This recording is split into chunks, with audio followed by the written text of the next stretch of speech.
कलिंग विजय में हुए रक्तपात के बाद हृदय परिवर्तन तो हुआ ही और परिणाम बुद्ध धर्म का प्रचार प्रसार और अहिंसा से हिंसा की ओर अग्रसर होना अशोक का यह एक महान घटना थी। ये सब बातों की जानकारी हमें अभिलेखों से मिलती है। यानी बारंबार मैं इस बात की ओर इशारा कर रहा हूँ कि हमारे लिए ये अभिलेख जिस पे कुछ लिखा हुआ है, उकेरा गया है, ये कितने महत्वपूर्ण है और इन अभिलेखों की खोज हमारे इतिहास को किस तरह नए रूप से रचित कर रही है।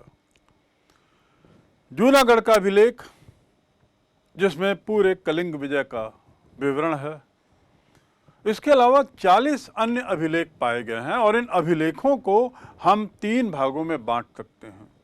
एक तो शिलालेख जो पत्थरों पर लिखे गए हैं, दूसरे गुहालेख जो गुफाओं में आदि में यहाँ पे लिखे गए हैं, और तीसरे लेख ऐसे हैं जिस पर एक तरीके से प्रशस्ति है या अन्य तरीके की जानकारियाँ उसमें दी गई हैं। इनको 3 भागों में मोटा मोटा बांटा गया है। तो इन लेखों से हमें यह पता लगता है कि ये सब अशोक के काल के हैं। और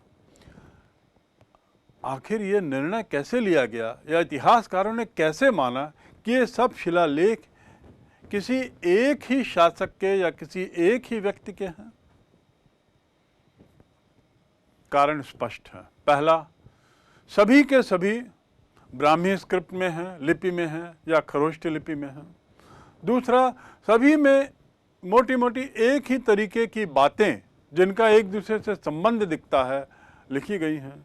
तीसरा, उसमें जिस व्यक्ति का नाम बारंबार आता है या तो उसमें अशोक लिखा हुआ है या अशोक प्रियदासी लिखा हुआ है या अशोका प्रियदर्शिनी लिखा हुआ है। चाहे ये शिलालेख श्रीलंका में पाए गए हों, चाहे वे ईरान की सीमा पर, यूनान की सीमा पर पाए गए हों, अफगानिस्तान में पाए गए हों, चाहे वे कौशाम्बी या बिहार के क्षेत्रों में पाए गए हों। तो अशोका प्रियदासी, प्रियदर्शी, अच्छा दिखने वाला, मनोहर मुख वाला और ऐसा व्यक्ति जिसका नाम अशोक था, यह इस बात की ओर इशारा करता है कि यह पूरे शिलालेख जो विभिन्न जगहों पर पाए गए हैं, जिनकी संख्या मोटी मोटी 40 है लगभग, ये सब किसी एक व्यक्ति की ही किसी एक व्यक्ति के दिमाग की उपज थी। एक छोटी सी घटना बता दूं, कलिंगा में यानी वर्तमान उड़ीसा में अंग्रेज अधिकारी जब घोड़े से जा रहा था तो उसे कुछ पत्थर मिले, कुछ ऐसे ही शिलालेख जमीन में दफन हुए मिले और उसने उसे निकाला और उसकी नज़र उस पर पड़ी, उस पर लिखी हुई चीज़ों पर, तो पूरी तरह ना समझ पाने के कारण वह उन शिलालेखों को कलकत्ता, जो उस समय अंग्रेज़ों की राजधानी हुआ करती थी, वहाँ ले गया और उसने उसको वहाँ रख दिया। कुछ वर्षों बाद ऐसा कुछ हुआ कि उसी अधिकारी को सीलोन, श्रीलंका जाना हुआ, सिंभाली भूमि जाना हुआ। वहाँ भी कुछ ऐसे शिलालेख मिले और उसमें अशोका प्रियदासी लिखा था। यानी उसके जो भी उसमें चीज़ लिखी हुई थी वह अशोका प्रियदासी के नाम से लिखी हुई थी। तो वो शिलालेख भी वह कलकत्ता ले आया और उसके समय के साथ जब उसने इन दोनों शिलालेखों का मिलान किया तब उसने अंदाज लगाया कि यह वही व्यक्ति है जो श्रीलंका में तक जिसकी पहुंच थी, यह वही व्यक्ति है जिसके शिलालेख उसने कुछ वर्ष पूर्व कलिंगा में पाए थे। अर्थात इन शिलालेखों से हमारी सीमाएं बड़ी स्पष्ट होती हैं और यह स्पष्ट होता है कि अशोका का नाम उस समय अशोका प्रियदासी, अशोका प्रियदर्शी के रूप में लिया जाता था। जेम्स प्रिंसेप की यही खोज आगे बहुत अहम बनी। जूनागढ़ में गिरनार में जो शिलालेख पाया गया है उसमें स्पष्ट रूप से बताया गया है कि उसके विचार क्या थे। इसके अलावा मैंने जिक्र किया है दूसरे नंबर के शिलालेख का, 7वें नंबर का और 13वें नंबर का। जो परिणाम इन सब के यह निकले कि यह स्पष्ट हुआ कि अशोक ने एक तरीके से एक नए धर्म की स्थापना की थी जिसे धम्म विजय कहा जाता है। और धम्म विजय ने युद्ध विजय का स्थान लिया। युद्ध के द्वारा उसने विश्व को जीतने के स्थान पर अब धर्म के आधार पर जीतने की योजना बनाई और इस कार्य में वह पूरी तरह से तल्लीन हो गया। यहाँ तक कि उसने यह आदेश दिया कि अपने जो उसके महाधर्म प्रचारक जो उसने नियुक्त किए, जिनका कार्य था उसके विचारों का प्रचार करना, उनके लिए यह आवश्यक कर दिया कि वे नियमित रूप से विदेशों में जाएं और धम्म का प्रचार करें। आखिर धम्म क्या है? धम्म कुछ ऐसे विचार हैं जो अच्छे विचारों के रूप में जाने जाएं और उसने स्पष्ट किया कि इस धम्म में 5 बातें जिन्हें हम निर्गुण मानते हैं, जिन्हें हम बुरे गुण मानते हैं, उससे दूर रहा जाए। पहला उग्रता, ईर्ष्या, गर्व, उसके अलावा क्रोध और अंतिम बात थी निष्ठुरता। ईर्ष्या, क्रोध, गर्व, निष्ठुरता, ये बातों से जो व्यक्ति मुक्त रहे वह धम्म विजय की ओर बढ़ सकता है, ऐसा अशोक का मानना था। अशोक ने इसके प्रचार प्रसार में अपना पूरा जोर लगा दिया और बहुत से ऐसे लोगों को, जिनके नाम मैंने पूर्व में 2 नाम बताए, जिनको विशेष रूप से जाना जाता है क्योंकि इन्होंने सिंभाली भूमि में यानी सीलोन में, श्रीलंका में बुद्ध धर्म के प्रचार में अहम भूमिका निभाई, महेंद्र और संघमित्रा। इस प्रकार उसने पूरे एशियाई देश में ऐसे अपने प्रतिनिधि भेजे और धम्म का प्रचार प्रसार किया। अभिलेखों से कलिंग विजय के अलावा हमें जो दूसरी बहुत महत्वपूर्ण जानकारी मिलती है, जिसका मैंने पूर्व में जिक्र किया है, वह है उस काल के शासन प्रशासन के बारे में। इसके अलावा मेगास्थनीज की पुस्तक इंडिका से भी हमें उस समय के प्रशासन की विस्तृत जानकारी मिलती है। कौटिल्य का अर्थशास्त्र इस जानकारी से भरा हुआ है। जो मौर्य काल का जो शासन था, शासकीय संरचना थी, उसे 4 भागों में विभक्त किया जा सकता है। पहला केंद्रीय, दूसरा प्रांतीय, तीसरा नगरीय और चौथा ग्रामीण। केंद्रीय शासन में एक तरीके से जिसे हम मंत्रिमंडल कह सकते हैं, उस मंत्रिमंडल में 12 से 20 मंत्री होते थे और विभिन्न तरह के विभाग थे। उन विभागों को अमात्य मंडल कहा जाता था और उन विभागों के मुखिया अमात्य कहलाते थे। मैं पुनः दोहराता हूँ, 4 भागों में प्रशासन विभक्त, केंद्रीय, प्रांतीय, नगरीय और फिर ग्रामीण। जहाँ तक केंद्रीय प्रशासन का सवाल है, जो सर्वोच्च संस्था होती थी जो राजा के मातहत कार्य करती थी, वह था मंत्रिमंडल। मंत्रिमंडल में 12 से 20 मंत्री होते थे। उसके बाद अमात्य मंडल, अमात्य यानी विभाग, तीर्थ, उसे तीर्थ भी कहा जाता था। तो ये जो अमात्य मंडल था, ये 18 थे और इस अमात्य मंडल में करीब सभी विभागों के जो मुखिया थे वे तीर्थ या अमात्य कहलाते थे। उदाहरण के लिए एक जो अमात्य या एक विभाग है समाहर्ता, समाहर्ता विभाग। समाहर्ता का कार्य होता था राजस्व इकट्ठा करना, उसका कार्य होता था आय व्यय का ब्यौरा रखना, खर्च और आमदनी के बारे में हिसाब रखना। तो इस प्रकार इस 18 विभागों के माध्यम से जो केंद्रीय होता था, पूरा साम्राज्य संचालित होता था। इसके बाद हम आते हैं, अगला है प्रांतीय शासन।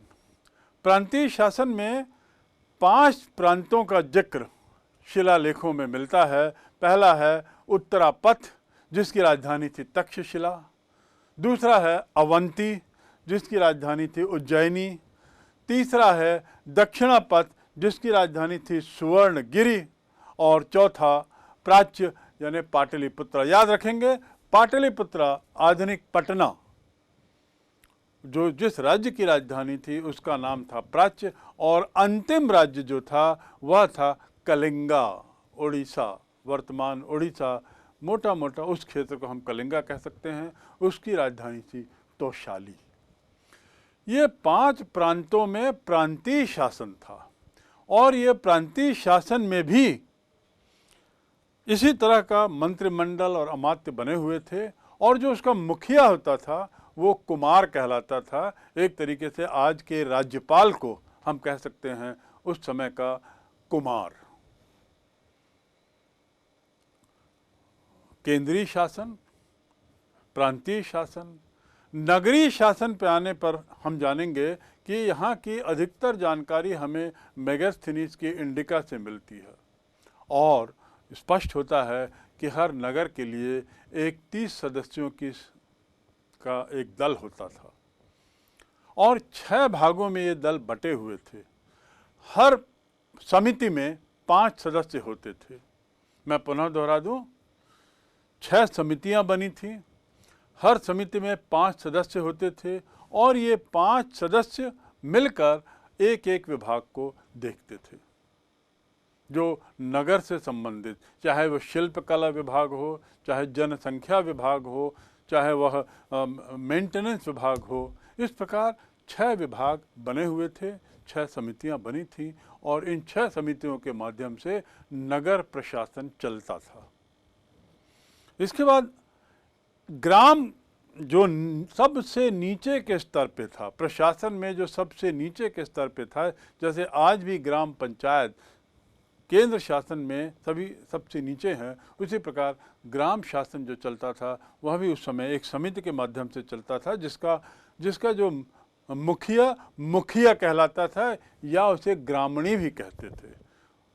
ग्राम के मुख्य को मुखिया या ग्रामणी कहते थे और वह भी इसी तरह प्रकार की समितियों के माध्यम से गांव के शासन को देखता था, गांव के प्रशासन को देखता था, गांव की देखभाल करता था।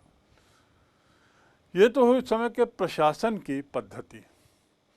आपको बड़ा आश्चर्य होगा कि इतने हजार वर्ष पूर्व भी ये प्रशासन का स्वरूप लगभग वैसा ही था जैसा आज है। इतना सुनियोजित, इतना स्पष्ट और हर एक का अपना अपना दायरा सुनिश्चित। इसके बाद एक सैन्य विभाग हुआ करता था जो उस समय अहम भूमिका निभाता था और जैसा मैंने बताया, मगध की सफलता का मुख्य कारण था, मगध की अन्य राज्यों पर विजय का मुख्य कारण था उसकी सैन्य क्षमता। उसके पास 6 तरह की सेना होती थी। एक थी पैदल सेना, दूसरा अश्व सेना, तीसरा रथ सेना, चौथा हाथी सेना, इसके अलावा 5वां नौ सेना और 6वां सैन्य यातायात की फौज। सैन्य यातायात यानी ये सब सेना को एक स्थान से दूसरे स्थान तक पहुंचाने की जो व्यवस्था थी उसके लिए एक अलग विभाग खोला गया था। उस समय नौसेना भी थी। नौसेना यानी जो समुद्र या जल में जिसका कार्य होता है, ऐसी फौज। अश्वसेना, हाथी की सेना, रथ की सेना और इस प्रकार स्पष्ट रूप से सेना विभाजित थी। तो प्रशासन मुख्य रूप से इन 4 भागों में बटा था और उसके अलावा एक फौज थी, इसके अलावा एक सैन्य विभाग हुआ करता था। सैन्य प्रशासन के अलावा न्याय व्यवस्था भी थी। आखिर एक अच्छे शासन के लिए, सुशासन के लिए आवश्यक है कि उचित न्याय, जनता को समुचित न्याय मिले। और उस समय भी न्यायालय की व्यवस्था 2 चरणों में की गई थी। जिस तरह आज भी दीवानी अदालत और दूसरी तरह की अदालत होती हैं, उसी तरह उस समय भी ऐसी अदालतों का जिक्र हमें कौटिल्य के अर्थशास्त्र में मिलता है। और न्याय व्यवस्था में दो चरण रखे गए थे, दीवानी और फौजदारी, यानी राजस्व के मामले आदि और आपराधिक मामलों के लिए अलग। फिर उसके पश्चात गुप्तचर व्यवस्था का भी पर्याप्त प्रावधान था। आज से 3000 वर्ष पूर्व जासूसी या गुप्तचर की कल्पना करना ही एक अलग बात है। और तो और मौर्य काल में ये गुप्तचर व्यवस्था भी दो तरीके की थी, दो श्रेणियों में थी। एक तो संस्थागत गुप्तचर, जो संस्था कहते थे, जो एक स्थान पर स्थिर रहते थे, एक जगह पर रहते थे और वहाँ से वे जासूसी करते थे और जासूसी का मकसद होता था शासन के खिलाफ किसी तरह का कोई गलत कार्य होना या किसी तरह की असामाजिक गतिविधियों को नियंत्रित करने के लिए। लेकिन इसके अलावा ये संस्थागत गुप्तचरों के अलावा कुछ छद्म वेश में भी, साधु के वेश में या किसी अन्य रूप में भी गुप्तचर हुआ करते थे, जो सभी तरह की जानकारियां, उचित जानकारियां जो शासन प्रशासन के लिए आवश्यक थी, वे एकत्रित कर उसे समुचित विभाग को पहुंचाते थे। प्रशासन के इन विभिन्न अंगों को जानने के बाद सवाल ये उठता है कि आखिर इस प्रशासन को चलाने के लिए राजस्व कहाँ से आता था। जो अधिकारी, जो मंत्रिमंडल था, मंत्रिमंडल से नीचे जो प्रांतीय शासन था, समितियां थीं, उससे नीचे नगरीय समितियां थीं, इनके अधिकारियों को, कार्यकर्ताओं को आखिर तनख्वाह तो दी जानी है। तो इसके लिए कैसा प्रावधान था? चार तरीके थे जिनसे आय आती थी। पहला तो नगर से, जो जिसको दुर्ग कर कहते थे। दूसरा, उसके अलावा नगर के अलावा होता था राष्ट्र कर, जो जनपद से लिया जाता था। जनपद यानी नगर से छोटे क्षेत्रों में। उसके अलावा तीसरा होता था खेती बाड़ी और फूल फलों से जो टैक्स इकट्ठा होता था, वह एक जरिया होता था इनकम का, आमदनी का। और अंतिम होता था ब्रज। ब्रज यानी जो हमको इनको छोड़कर अन्य स्रोतों से जो टैक्स इकट्ठे होते थे, वे इस श्रेणी में आते थे। तो इस प्रकार इन टैक्सों के, इन करों के नाम भी थे। दुर्ग, ब्रज, इसके अलावा राष्ट्र और फिर सेतु, यानी खेती बाड़ी से और फल फूलों से जो कर मिलता था, वह सेतु कहलाता था। तो इस प्रकार ये राजस्व का जरिया होता था। इसके अलावा आपको जानना जरूरी होगा कि ये जो कर का जो जरिया था, कर का जरिया तो नहीं, कर 1/4 या 1/6, कमाई का 1/4 या 1/6 हिस्सा कर के रूप में लिया जाता था। तो इस प्रकार यह तो हुई पूरी तरीके से प्रशासनिक व्यवस्था, ऊपर से नीचे तक।